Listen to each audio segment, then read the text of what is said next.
Okay, good afternoon, everybody. Thanks for joining us for the second of our ELR seminar series. Thanks to everybody that is online also and listening in. I hope that the technology is being kind to us online. Apologies for the parking or lack thereof. Hopefully we'll get some stragglers coming in too. But this works out well for the VMTH, so we got that going for us. So this second class relates to understanding the disciplinary process. And so we're going to walk through issuing discipline, kind of determining what the right level of discipline is, and then what that process looks like, both issuing the actual letter, whatever that is, and the pre-disciplinary process that flows after that, as well as the appeal rights that employees have should they receive discipline. So a couple things first.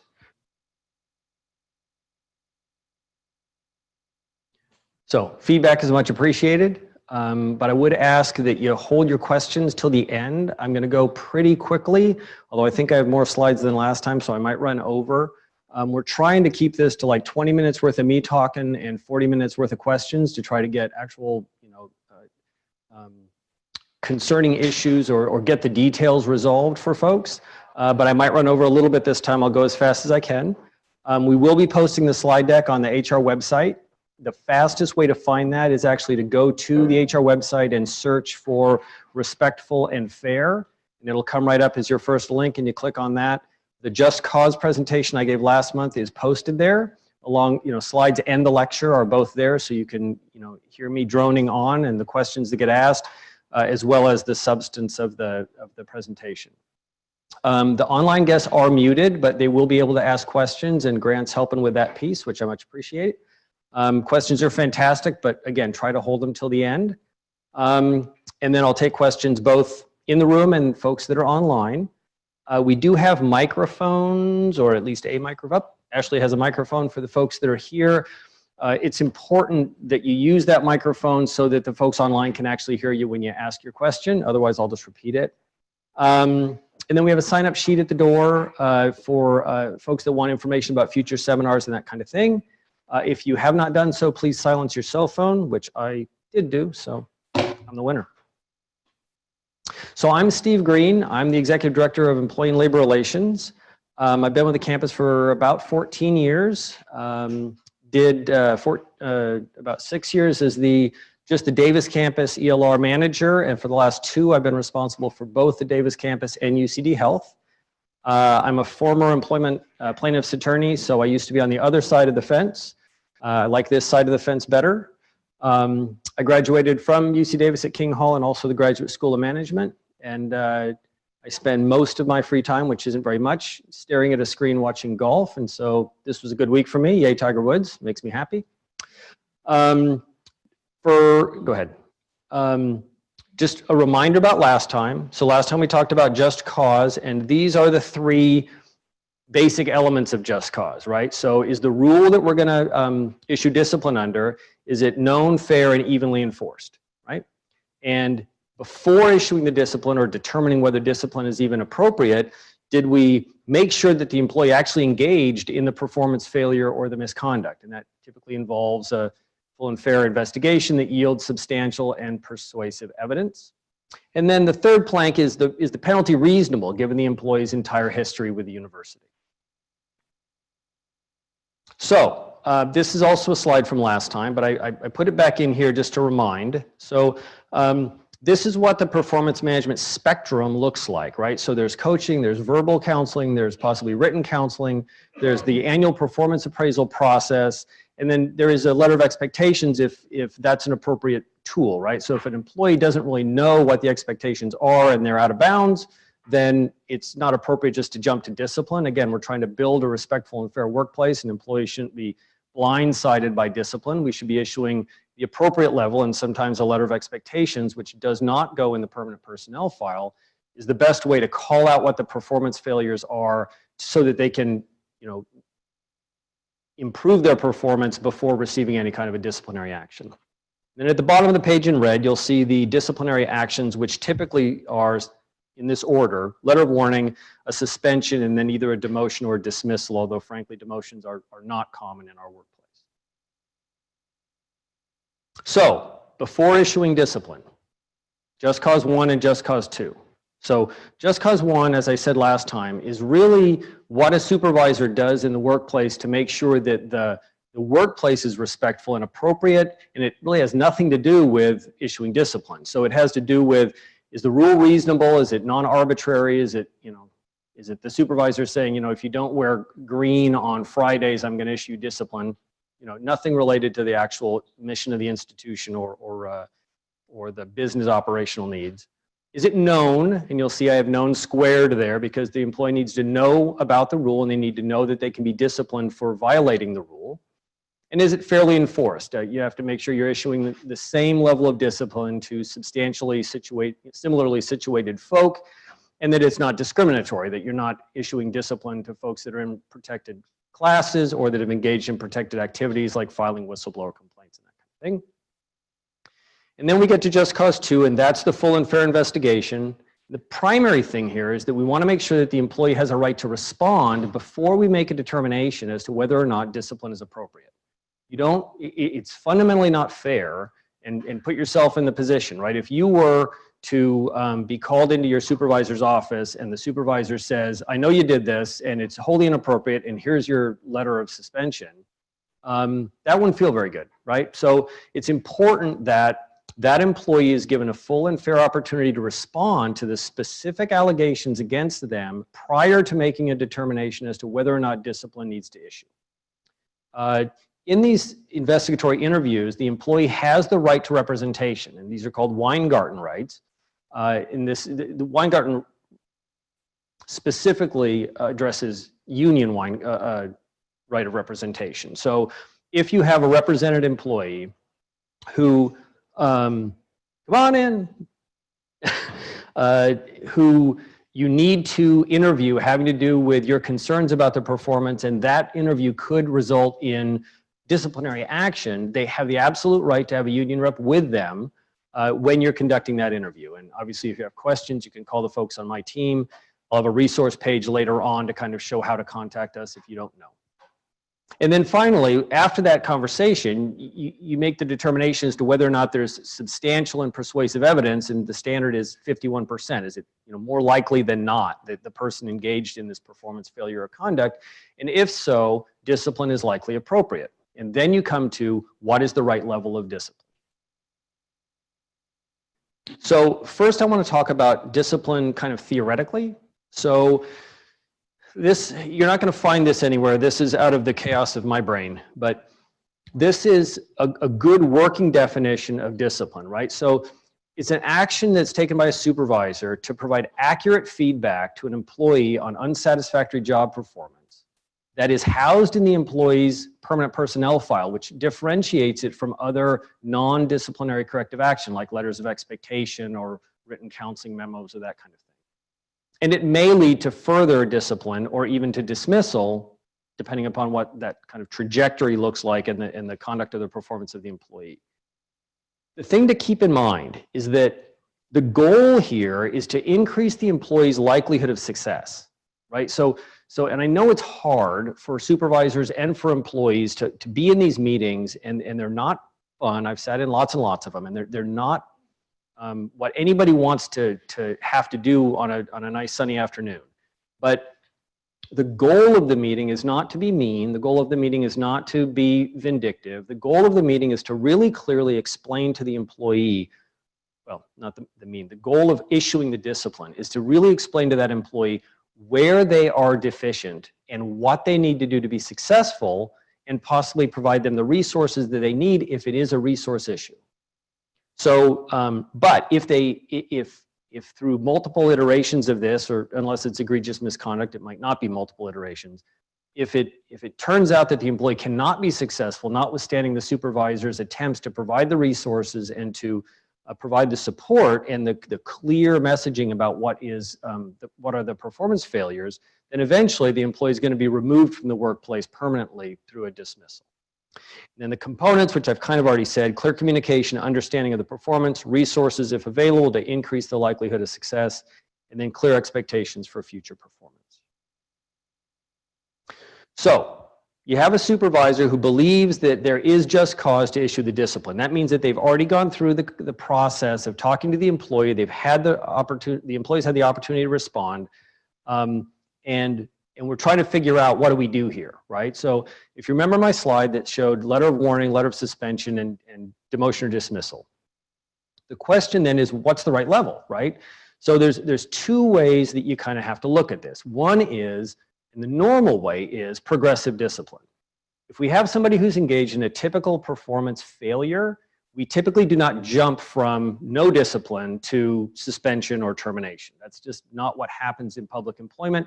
And there's great reasons for that, right? I mean, the disruption to the workplace of constant turnover is not good. It's not fair to the employee. And again, all of this is designed to try to create as fair and respectful a workplace as we can. So the employee should understand why they're receiving the discipline, which is why we have the notice obligations as far as the known, remember just cause number one, that it's known that they could be issued discipline and that they know the rule. So, but if it is a situation of egregious misconduct, so when I'm talking about egregious misconduct, I'm talking about sexual harassment, violence, theft, insubordination, retaliation, discrimination, those kinds of things, intentional misconduct in the workplace that constitute egregious misconduct. Those typically involve jumping one or more layers of discipline. One way to think about it is, you know, you don't get to steal $100,000 from the university and get issued a letter of warning, right? I mean, you can go back and do it again. That's just not the way it works. So we do have templates for some of these letters on our webpage. So I included this as a link that you'll be able to find when we post this as far as a letter of warning. And then I want to walk through two little quick scenarios. So scenario one is a 3-year career non-represented staff member with no history of discipline continues to fail to create accurate and timely reports that are part of her job description. And they aren't accurate and they're not coming in on time.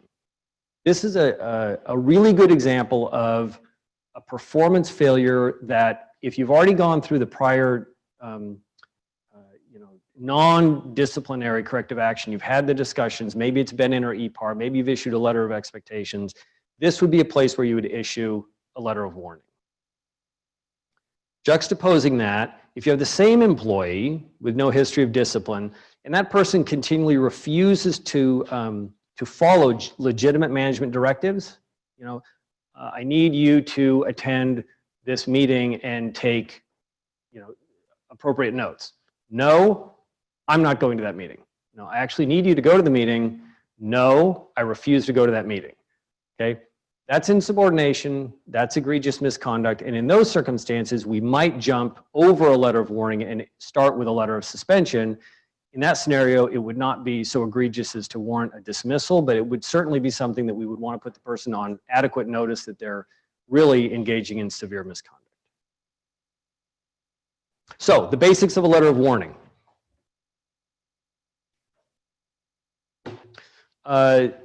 You don't have to issue a notice of intent prior to issuing a letter of warning. The way to think about notices of intent is we issue notices of intent when we're issuing an action that substantially impacts the employee's property right. So after you become a career employee here, so post probation, you have property rights to your job as a public employee. And so the university can't take those property rights without first providing you full notice of why and an opportunity to respond. In this case, a letter of warning is just saying, these are your performance failures. This is what you need to be successful. This is what happens if you don't improve. None of that actually takes anything away from the employee in that first iteration. So you don't have to issue a notice of intent. And here are the 5 sections, and this is all on our webpage, and you can find it both, you know, just kind of searching for it, but also you can find it in the templates. And I would note that this varies slightly by collective bargaining agreement. Some of the things are a little bit different. So work with our office, and if you have questions, obviously call us. But here are the 5 basic sections. So description of the unsatisfactory performance of conduct, right? Again, with the goal being of making sure the employee knows what the problems are so that employee can fix those problems and become successful. a statement about what the employee must or must not do to correct those performance or conduct failures in order to be successful, a description of the action that will be taken if the problem persists, an offer of resources available. There's not always the ability to offer resources because sometimes it's just you have to get the report done on time and it has to be done accurately. In those circumstances, if the employee says, well, I don't know how to use Excel, that would be a place where you'd say, well, why don't we send you to a class and make sure you know how to use Excel so you can generate this report. Notice of the employee's right to respond, a request to review, and then a list of the documents that the university is relying on in taking the action. Again, the goal is to make sure that the employee doesn't feel like this is unfair, doesn't feel like this is singling him or her out. By providing all the kind of evidence upon which the action is based, it substantiates that this isn't just a personality thing between the supervisor and the employee. It really makes clear where the concerns are and what needs to be improved. So slightly different for a notice of intent. So a notice of intent, and we typically issue these for suspensions of more than 5 days or dismissals or demotions. The reason we issue these is because, again, we can't take the property right from the employee without giving them adequate notice and an opportunity for a pre-disciplinary review prior to taking that money away from them. So the simplest way to think about it is you're taking money from the employee. Before you do that, you have to give them a notice that you're intending to take this action that could deprive them of the property right, and that they have a right of a pre-disciplinary review in advance of that action actually happening. Right? So we'll talk about that in a second. But the content of a notice of intent is substantially similar to a letter of warning. So, what are the concerns with the performance? Then there's this second piece, which is a description of the prior corrective action, discipline, and the resources provided. So as an example, Susie, we're having problems with you creating these reports in a timely fashion, and there are lots of errors. We've had this conversation before, and I've noted it in your performance appraisal in fiscal year 16-17 and fiscal year 17-18. I also issued you a letter of expectations on December 28th, 2018. And notwithstanding that we've provided this feedback to you, you're still not, and then we issued a letter of warning on January 20th or whatever, pick the dates. But describes, we've tried to address this at the lower levels and it has not been successful. And so now we're issuing a more severe discipline, this letter of suspension or notice of an intent of suspension or dismissal. So then the other piece that is different is the second bullet from the bottom, which is a notice of a right to a Skelly review. And again, this is because before you take the property right, they have a right to a pre-disciplinary review. And then you attach the documents. So when you're actually issuing the notice, right? So again, I would always advise supervisors to put themselves in the place of the employee. These are not fun meetings, not happy meetings, but they also don't have to be awful. So remember, and I'm going to skip to the second bullet. So the purpose of this meeting is to just issue the letter of warning or issue the notice of intent that you're issuing an action later if it gets supported. It's really not a discussion about whether or not the action is appropriate at that point, because think about it from the employee's perspective, they really don't know what's in the letter yet because you haven't shared it. So they've been called into a meeting, and typically you have the employee, the supervisor, and the departmental HR support person there. And they're told, Johnny, we're issuing you this letter of warning. Here it is. What do you have to say for yourself? That wouldn't really work, right? Because they haven't read the letter, and you're not going to sit there while they read the letter. So really, this is just issuing the letter and typically saying, I want you to read the letter carefully, and I want to meet with you in a couple days, whatever that is, to have the conversation about what the performance concerns are and what resources maybe we can provide to help you be successful. And the goal here is fairness and clarity, right? I mean, all we're trying to do is say, this is exactly what you need to do to be successful.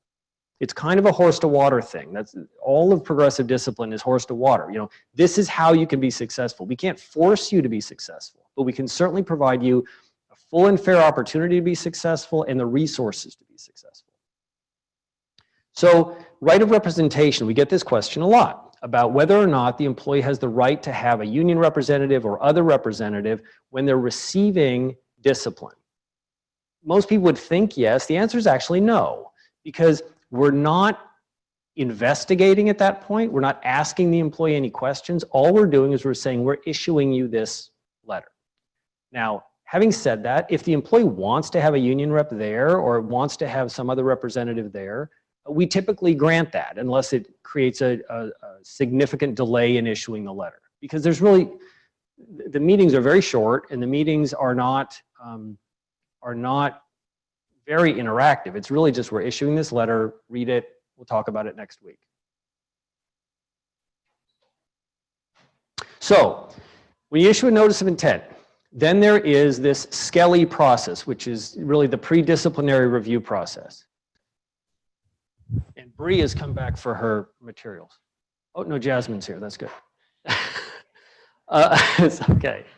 So, again, with due process, we're not going to deprive them of a right without first giving them a full and fair opportunity to respond. But this is not a just cause review, and sometimes people get confused by this. The purpose of the Skelly review is just to make sure that there's a reasonable basis for issuing this discipline, that there's reason to believe that they actually engaged in the misconduct of the performance failure, and that the penalty is, you know, falls within the reasonable scope of what management should issue in this case. A just cause analysis requires a deep factual dive into, you know, Johnny said this and Susie said that, and who do we believe? That's really not the purpose of a Skelly review. It's simply, you know, do we have any evidence that this person did this, or sufficient evidence to believe that they actually engaged in this performance failure? And is the penalty reasonable? In our first scenario, no discipline prior with this employee, 3-year employee, having trouble getting reports out on time, and the discipline comes in as a termination. The expectation would be that the Skelly reviewer would look at this and say, this is not an appropriate penalty for where we are in the progressive disciplinary process and for the nature of the performance failure. So the way this works is, in the notice of intent, we provide the information about the name of the pre-disciplinary reviewer or Skelly reviewer, same thing, and the time and date to contact that person if they want to provide information for that person to review prior to the issuance of the discipline. They can respond in writing or they can respond in person. They absolutely have a right of representation at these things. So if you're an employee and you're receiving a disciplinary action and it's on a notice of intent, you absolutely have the right to bring a union rep, a lawyer, any non-supervisory staff member to that meeting in order to represent you if you so choose.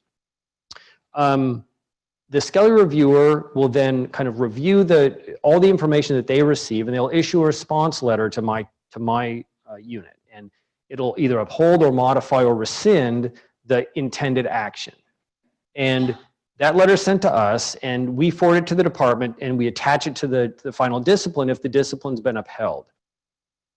Then the action would issue. So the only variation with that is that if we have a situation where the Skelly reviewer looks at it and says, this doesn't look right to me, there's a secondary process whereby we put the person who's issuing the discipline and the Skelly reviewer in a room to have a conversation to see if they can reach a meeting of the minds. If they cannot, it then goes upstream from the person who was intending to issue the discipline, so a higher level of authority in the university can review the matter before making a determination as to whether or not they're going to issue the discipline. So there's some details. You can find the Skelly protocol on our website under the forms section, but all of this happens before the actual discipline issues. After the discipline issues, staff have a right of administrative appeal. So when I say in the Skelly review process, it's not a due process, it's not a just cause analysis, it's a due process analysis.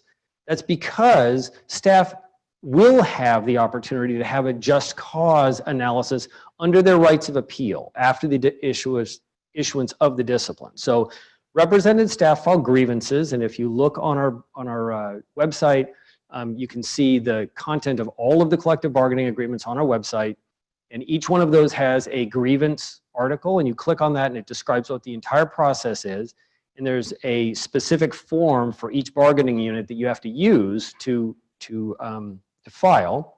For non-represented staff, under Personnel Policies for Staff Members, Section 70, which is complaint resolution process, non-represented staff also have the right to file an administrative appeal when they receive discipline. And again, those come to my office. Deadlines for both of these are 30 days. So it's 30 days from the time that you incurred the action, or you should have known that you incurred the action. When you're talking about discipline, it's pretty straightforward, but for other contract violations or policy violations, the 30 days becomes a known or should have known, right? With discipline, it's just known because you got it on that day. Those are filed with us. You absolutely have the right of representation through the administrative appeal process. For represented staff, that could be your union rep, that could be a lawyer, that could be a non-supervisory staff member, or your spouse or your buddy or whoever you want to have represent you. The same is true for non-represented staff, except obviously since they're not represented by a union, they can't have a union representative represent them. And then this is what the process looks like, right? So the employee files a grievance or a complaint. They're different names, just if it's represented or non-represented. And then the process varies a little bit by collective bargaining unit, especially for academic collective bargaining units. But generally, it's a four-step process, and it's a little different for non-represented staff, but this gives you a sense of how this works. So we receive a grievance or a complaint in ELR. We contact the department. We tell them the substance of the complaint. So Susie received a letter of warning, and she thinks it's unfair. And she thinks it's unfair because she had no idea that she was supposed to even be creating these reports. And so that's what she writes in her complaint. We send that to the department. The department says, well, on this date, we told Susie about the report. On this date, we did too. And here's an email that shows that we told Susie about the report. We include all that information, and we send it back to the employee. Alternatively, we get from the department, nuh-uh, we told her, right? And so ELR's responsibility in these things is to look at what the response from the department is and make a determination about whether or not there actually is any basis to try to resolve these things at the lowest possible level. And so we're constantly scrutinizing the evidence that is provided both by the union or by the employee and by the department to determine whether or not the action was appropriate. If we believe that it is, and we send out a step one response that just says, we understand that you don't believe that just cause was met in this case, but this is the information that's provided by the department, and based upon this, it looks like just cause was, discipline was issued appropriately under just cause. So your complaint is denied.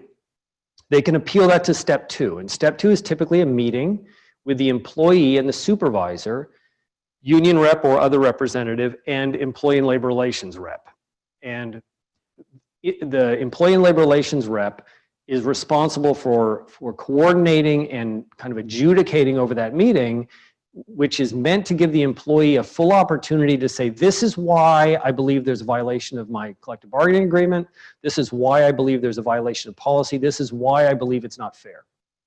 And because obviously you can only write so much in one of these complaints or the grievances, and so when you actually get an opportunity to flesh it out, it can be very persuasive as to why the discipline was not fair.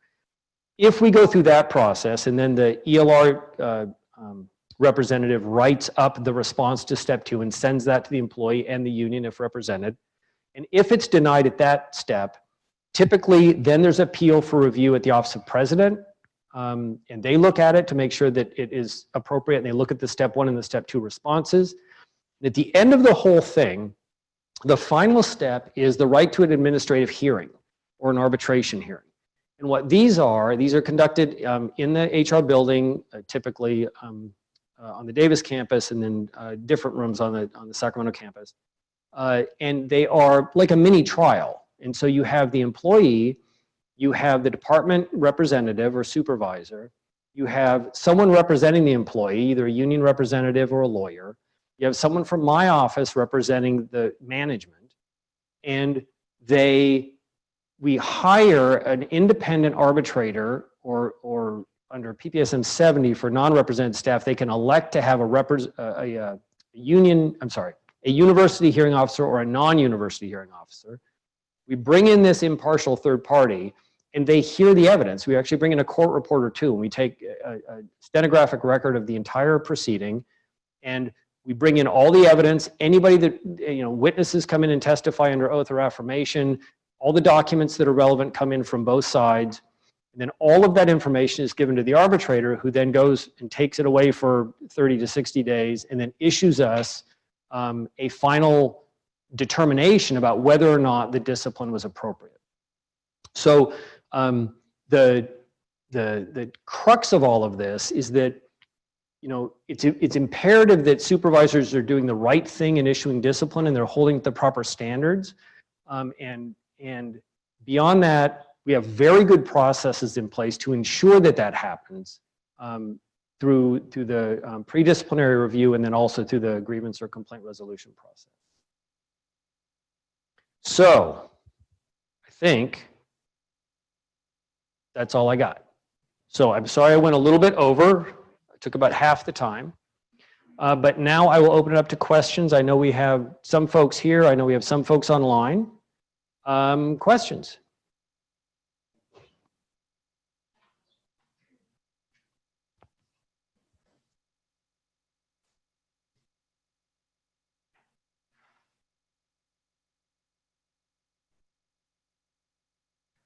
See if my allergy voice works. So this is something I wondered if there's a best practice about. It's kind of a detailed question. When you set up a meeting to issue a disciplinary letter, is there a practice about whether you should tell the employee what that meeting is going to be about before you invite them or walk them into that meeting? Yeah, so I'm going to give you the lawyer answer. So it depends. It's really hard in a vacuum to answer that question. There are times that we encounter situations where there is really significant angst in the workplace between the supervisor and the employee. So we typically advise not to tell the employee that you're issuing the letter in advance. That feels a little bit like hiding the ball, but it also kind of minimizes the disruption in the workplace. It minimizes the kind of advance angst to the employee, to the person that doesn't know what they're being issued, but they know they're in trouble. So we typically advise that we're not gonna, to not signal what that meeting is about in advance of the meeting. There could certainly be times where we would, if there were known concerns, and maybe the person has a disability, and we need to make sure that they have the right people there to be able to understand what the circumstance is and what we're talking about.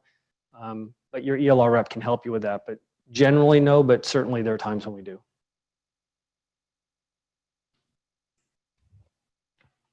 I'm going to take one online for 1 second. The question is, how many people can an individual bring more than one person to the Skelly hearing? So the question is, can an individual bring more than one person to a Skelly meeting? The answer is yes. They can only have one representative at the Skelly meeting, but they can certainly bring other people to the Skelly meeting if they want to. Again, this is not a hearing, so it's not like you're going to bring in every witness that you have. But if you were disciplined because you were, from my example from last time, if you're disciplined because you were no call, no show for work, and your supervisor didn't even interview you or talk to you before issuing you discipline, and you can bring in a witness that said that you were busy that afternoon having a baby, that'd be something that might be relevant, right, for the Skelly reviewer to hear and making a determination about whether or not discipline should issue. So you can bring people, more than one person at that meeting. It should be a single representative. I hesitate on this a little bit, or I'm stammering a little bit, because the problem is that sometimes that ends up converting that meeting into some kind of a hearing situation where they're trying to provide all this evidence about whether or not there's just cause, when that's really not the purpose of the Skelly review meeting, right? So if as long as they're providing information about whether or not there's a reasonable basis to believe that the employee engaged in the performance failure or the misconduct, it's appropriate for them to bring the person there, multiple people there. What are the most common management issues that come up with, when it goes to the whole grievance process? What are the things that managers could do differently most frequently in your experience? So great question, and thank you very much for it. So the question was, what are the most frequent things that we see in ELR that maybe management could do differently I think the question is kind of to avoid getting to a place where you have to issue discipline. So communication is kind of the key on everything. I think that we're all human, and there are times that supervisors get frustrated when they feel that they've communicated accurately with employees about what the performance concerns are. But then when we go back and we look, there's no documentation, or there's minimal documentation about what actually was conveyed to this employee. And then when you ask the supervisor or you ask the employee, they come with completely different versions of events, right? So communication is the heart and soul of all of it, right? And it also has to do with documenting some of that communication. So the documentation piece is not the most important part of that. It is from a perspective of defending a disciplinary action, but it's not the most important with respect to building the respectful and fair workplace, right? The key is to have the supervisor engaged with the employee, and early on, when that employee starts having performance or conduct problems, engaging with that employee and having those hard conversations about, we want you to be successful, but you're wandering off the rails here, and this is what we need to do to have you be successful. Something that we run into an awful lot is conflict avoidance from supervisors, and that never improves anything, right? The supervisor, part of the job is to make sure that they are fully engaged in building that respectful workplace, and that means communicating with the employees, not blindsiding them with discipline. And most employees want to be successful. 99.9% of employees want to be here, want to be successful. And if given the opportunity at low level to revise how they're conducting themselves to be successful, they'll do so, right? And that saves everybody a heck of a lot of time, effort, and angst and everything else. And it actually vastly increases productivity too, because the employees know, I talked about this last time, but they know about kind of certainty in the workplace, and they're not going to be surprised, and they feel they're being treated fairly because of the open communication with the supervisor. That's number one. Grant, do you have another one? There is another question. When releasing at-will employees, do you have to give them a reason for releasing them? Question. Part two, is it better to keep communication to a minimum? So could everybody online hear your question, or should I repeat it? Okay, so the question was, when releasing an at-will employee, is it important to include the reason for the release in the letter, or is it better to keep it to a minimum? So at-will employees, we have lots of different types of at-will employees here. We have folks that are on probation, which is typically the first 6 months of employment. We have folks that are on contracts. So we have different types of folks that are at-will employees. When we terminate an at-will employee, we call it a release from employment because there's no just cause rights. But remember that people think at-will means you can release somebody for any reason whatsoever. That's not true. You can release somebody for any legal reason, right? So we can't release you because you're of a certain race or of a certain religious beliefs or whatever. So if you get to the point that you're going to release an at-will employee, we advise that you do include a minimal description of the reason for the release in the release letter. Is it mandated by law? No, it is not. But the reason that we include the information is because, again, thinking about from a respectful and fair workplace perspective, that employee has just lost their job. If you get called in to your supervisor's office, and all you get is a letter that says, you don't work here anymore, thank you very much, go check with benefits to find out how this impacts you. That's not great. It seems better to include a short description, something like, due to the continuing problems or concerns about your attendance and absenteeism, we're hereby releasing you from your probationary period or something like that. So we do advise you have some minimal description of the reason for the release.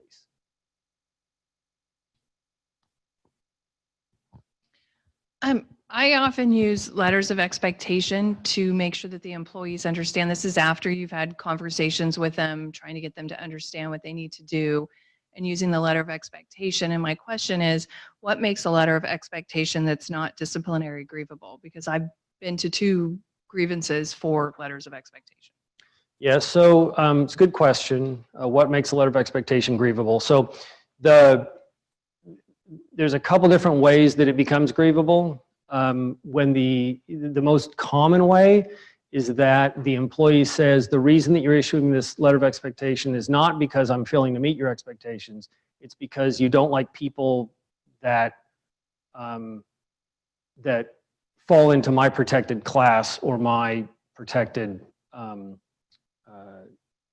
conduct. So, you're not issuing this to me because I am, well, I'm sorry, punching my microphone there. You're not issuing this to me because of my performance, you're issuing it to me because I'm male, right? Now all of a sudden it converts it kind of into a discrimination thing. We typically push those towards the Office of Compliance because they're the folks, the Title IX office is responsible for looking at those initially. But there are articles in our collective bargaining agreements. We also have PPSM 12, which is our non-discrimination in employment policy. So there are university policies and contract provisions that preclude the university from engaging in discrimination. There are times that we'll receive grievances or complaints that characterize one of those things as discriminatory rather than going to the substance of what the underlying action is. Those don't always go the full trajectory of a grievance because typically we'll, again, refer those over to the compliance office to look at. But sometimes they do. Yeah. So if you do these letters of expectation and the employee wants to just claim that there's a discrimination, but they have no proof basis, nothing for it, and it comes out, they can just continue to do that, say that claim discrimination on everyone and every time. And so you have to have a grievance every time, even though previous ones have had no claim. Yeah, so we don't have control over what folks say or write in a complaint or in a grievance. Having said that, the letter of expectation is non-disciplinary, right? So all it is it's saying, these are my expectations. If if their response is, you're only requiring, people of color to meet these expectations, then that'd be something that we would want to look at. But I think that the core of your question is, are there ends arounds through the grievance and complaint resolution process to make something grievable that otherwise would not be grievable? We try to police that, frankly. There are times when, based upon what we see, we have them go forward through grievances and complaint resolution process because of how they've been grieved.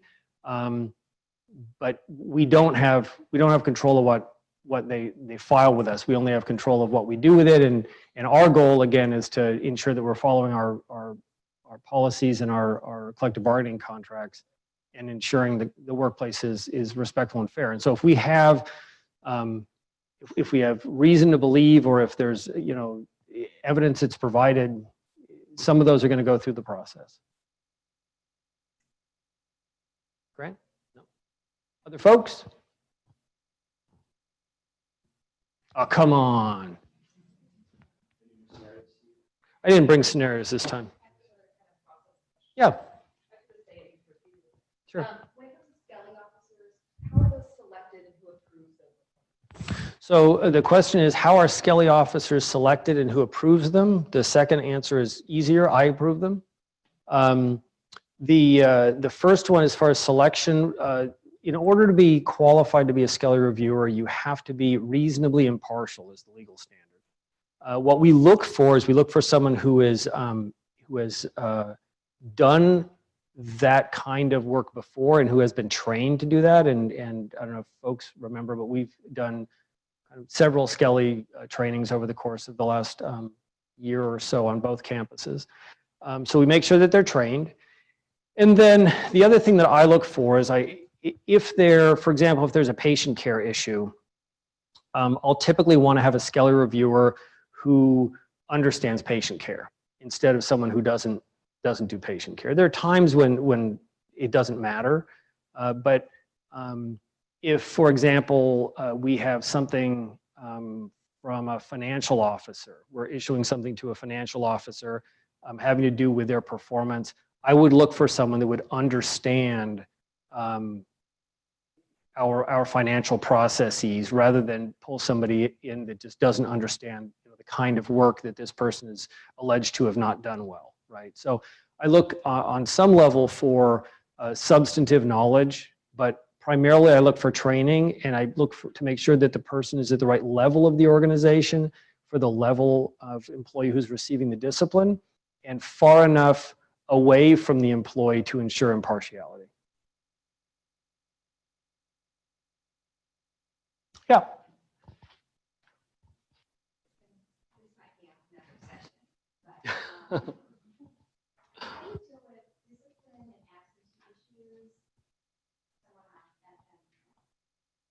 So the question is, how do you deal with discipline and absentee issues for someone who's on family medical leave?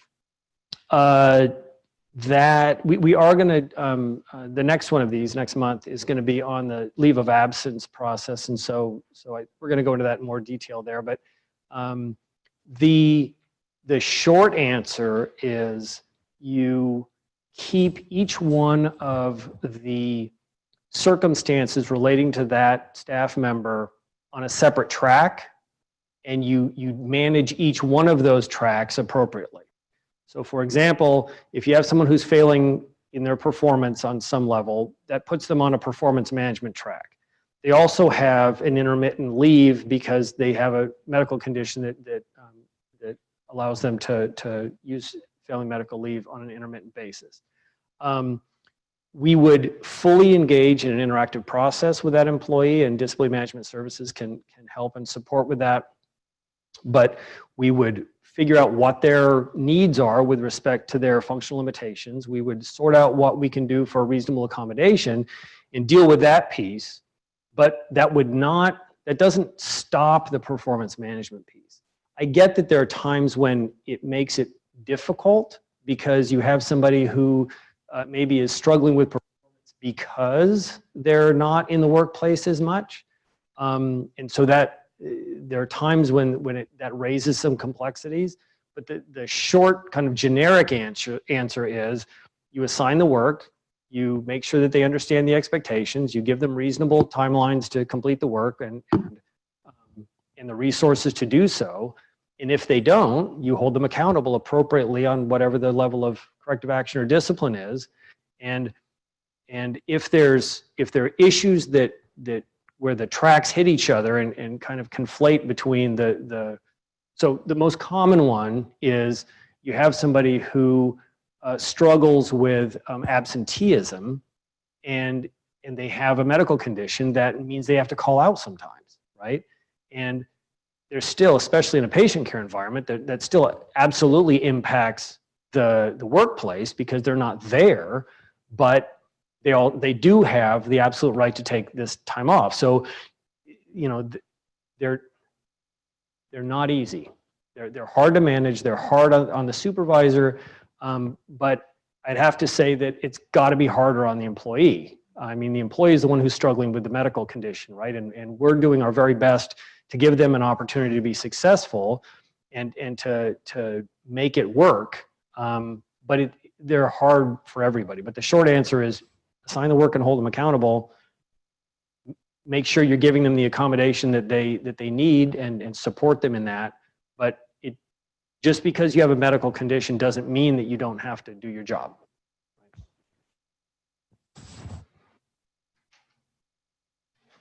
Yeah. Is there going to be a session on that? Because working in patient care, you don't have deadlines. I mean, they need to be there every day doing patient care. Yeah. But when you have somebody that's on intermittent FMLA and they call out every single Monday, it not only has an impact, and I have sympathy for the employee, the staff person who's on FMLA, but it has a direct impact on their coworkers as well. I'm sorry, the direct impact on? On their coworkers as Yeah. well, because you have somebody who can be out 2 or 3 times a month, and every time they're out on a Monday. Yeah. So again, there's no easy answer. The next session is on kind of the leaves process, but we're looking for new subjects. So I think probably a subject of managing performance and dealing with FML is a good one, because that's some of the most complex stuff that we deal with.